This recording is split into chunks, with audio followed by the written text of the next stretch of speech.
Yeah, let's talk about Prime Day a little bit. Let's talk about data, Pat. Let's talk about data, and let's talk about Adobe has a really interesting way that it measures and has insights around Amazon Prime Day. Now, a little bit of background: if you've been under a rock and you weren't watching our show, and then you were under another rock and you hadn't heard about Prime Day, this is kind of like the penultimate moment of people buying stuff they don't need with money they don't have to impress people that don't care.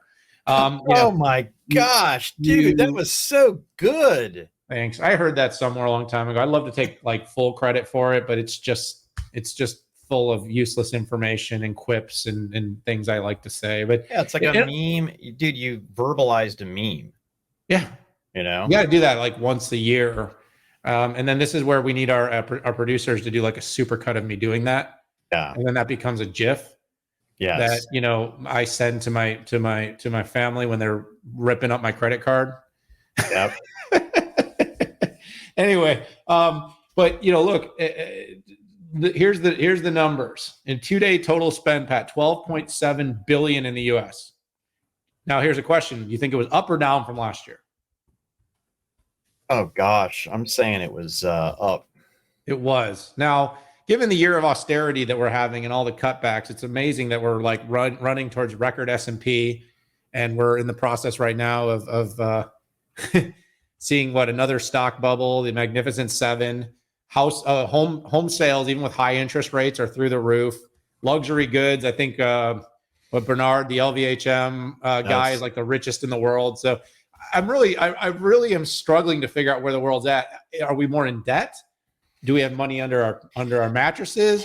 We are more in debt. Yep. Yes, we are. Was the inflation, and all the money handed out during COVID just well tucked away, or are people just absolutely broke and this bubble's about to burst? It is kind of hard to tell, because we've been hearing for almost 2 years now that it's about to burst, and it hasn't yet bursted. I mean, we did have a couple of banks that almost failed, but they didn't ultimately fail, or they kind of failed, but we bailed them out. And I think JP Morgan like tripled in size yet again. I mean, talk about creating like a too big to fail. Anyway, I digress. But 12.7 billion, 6.1% growth. So not massive, but for Amazon, it's another record.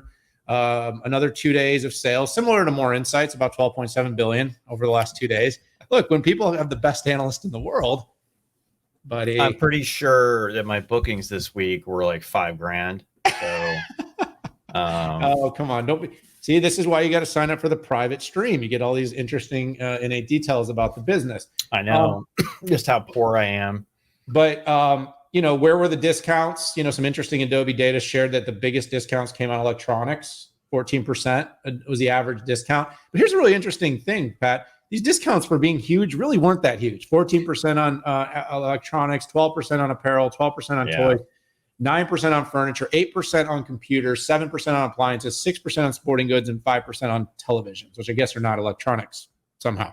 But anyway, my point is that you kind of my thing about buying stuff you don't need with money you don't have to impress, like legitimately the discounts aren't really that good. But the company does a remarkable job of using this day as a moment to entice people to come to the site and buy things. And it was an incredibly impressive couple of days for Amazon, which, like I said, is doing a wonderful job of appealing to the American condition. What do people buy?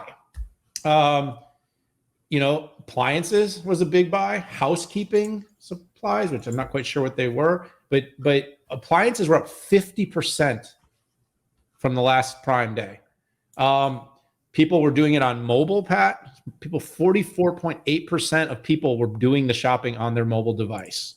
So I know you and I vacillate between what we do on our PC and what we do on our mobile, but what's happening is we are spending money on our mobile devices.